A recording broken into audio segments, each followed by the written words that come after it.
Bismillahirrahmanirrahim. Assalamualaikum warahmatullahi wabarakatuh. Saya Adinda Nur Aini, mahasiswi dari Fakultas Dakwah dan Ilmu Komunikasi, jurusan Komunikasi dan Penyiaran Islam, UIN Syarif Hidayatullah Jakarta. Insya Allah pada kesempatan kali ini saya akan menanggapi tentang perkembangan dunia penyiaran saat ini. Perkembangan teknologi dan informasi sangat berkembang pesat dan juga sangat berpengaruh pada dunia penyiaran. Dunia penyiaran di Indonesia ini sangatlah berkembang pesat, apalagi zaman sekarang itu sudah ada gadget dengan media sosial. Mulai dari televisi saja sudah mulai berkembang. Di dalamnya terdapat acara-acara televisi yang konten-kontennya sangat-sangat menarik. Dan juga ada konten yang berisikan tentang pendidikan, hal menarik, atau tentang kesehatan, dan juga berita-berita penting aktual lainnya. Di Indonesia juga sudah banyak stasiun televisi yang berbasis lokal, nasional, maupun internasional. Di saat perkembangan seperti ini, media televisi sangat memaksimalkan penyiaran-penyiaran yang sangat bermanfaat dan konten-konten yang menarik melalui televisi.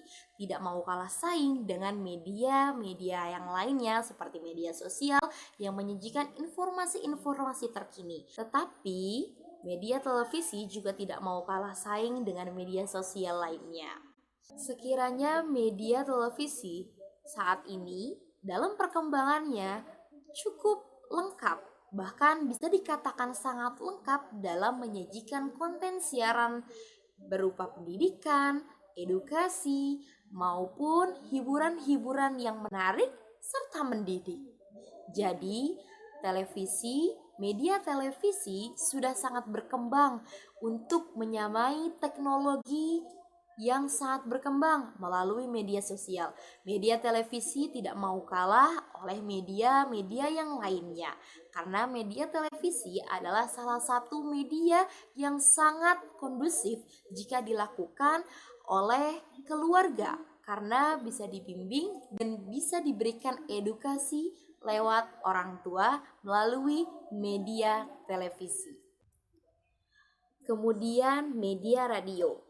Dalam perkembangan teknologi informasi seperti sekarang ini, media radio tidak cukup berkembang karena dengan media radio minimnya konten yang bisa dibuat melalui radio, dan juga generasi milenial seperti sekarang ini jarang sekali yang sangat meminati pada radio, dan juga kanal-kanal pada radio sangat minim sehingga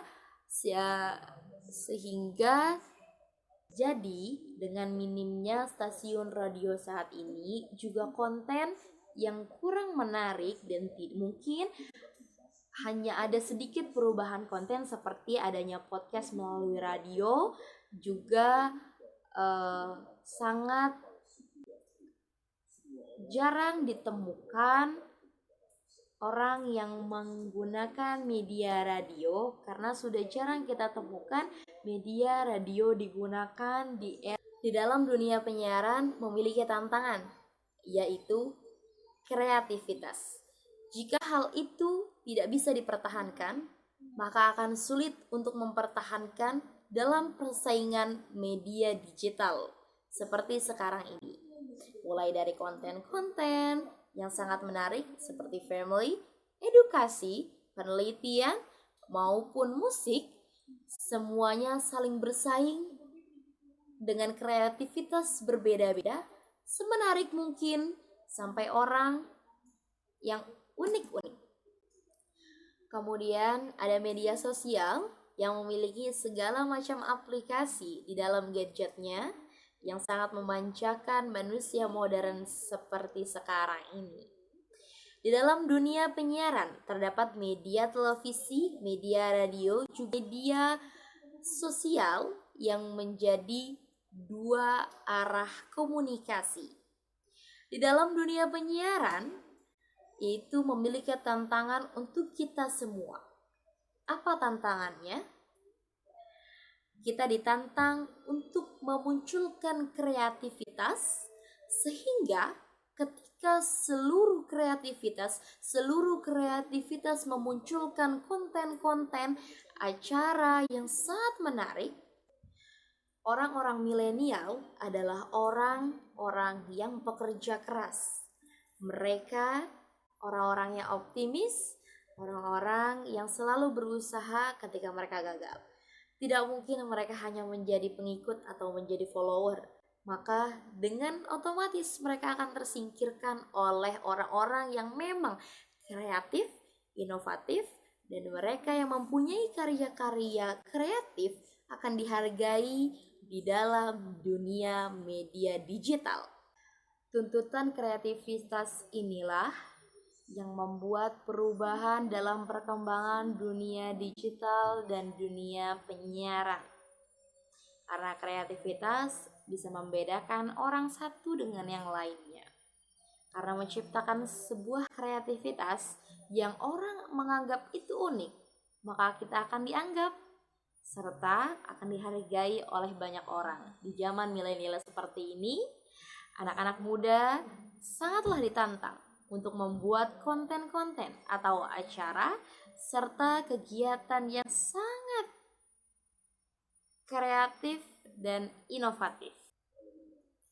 Selanjutnya, bagaimana cara menyikapi digitalisasi penyiaran yang membuat semua masyarakat bisa mendirikan suatu lembaga penyiaran, swasta maupun berbadan hukum yang di dalamnya terdapat aktivitas penyiaran. Jadi, dengan kemudahan di zaman modern ini, masyarakat sekarang bisa dengan mudah menjangkau semua aktivitas penyiaran hanya melalui internet. Seperti contohnya di YouTube dengan membuat channel-channel edukasi, inovasi, motivasi, serta konten-konten menarik lainnya.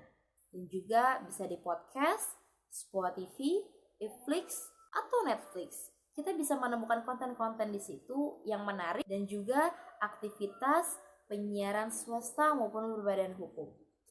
Dan juga ada beberapa penyiaran swasta yang memang seperti YouTube atau Spotify yang mendapatkan penghasilan. Wow, sangat menakjubkan karena sampai mendapatkan penghasilan hanya dengan bermodalkan kreativitas.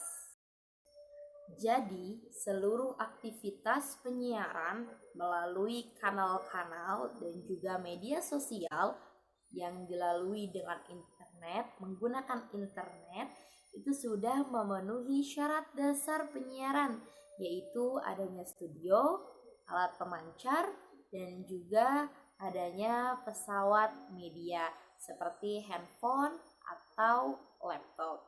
Jadi, Komisi Penyiaran Indonesia, Komisi Penyiaran Indonesia sudah mengaturnya dalam Undang-Undang Nomor 32 Tahun 2002 untuk mengawasi aktivitas penyiaran yang ada di Indonesia. Dalam hal ini, masyarakat ada yang setuju dan tidak setuju. Dalam hal apa? KPI mengawasi aktivitas penyiaran. Ada yang setuju bahwa KPI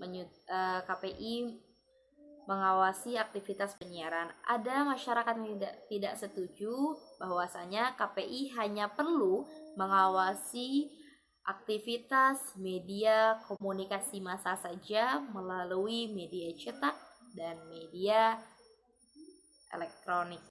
Jadi pada akhirnya kita sebagai anak milenial, sebagai masyarakat modern harus dengan teliti memilih konten yang kreatif dan edukatif. Dan juga jangan lupa pada tantangannya, kita harus menciptakan sesuatu yang kreatif sehingga orang lain menilai itu unik, maka akan dianggap kita Jangan lupa untuk kreatif agar berbeda dengan orang yang lain. Cukup sekian yang bisa saya sampaikan, semoga bermanfaat. Wallahul muwaffiq ila aqwamit thoriq. Wassalamualaikum warahmatullahi wabarakatuh.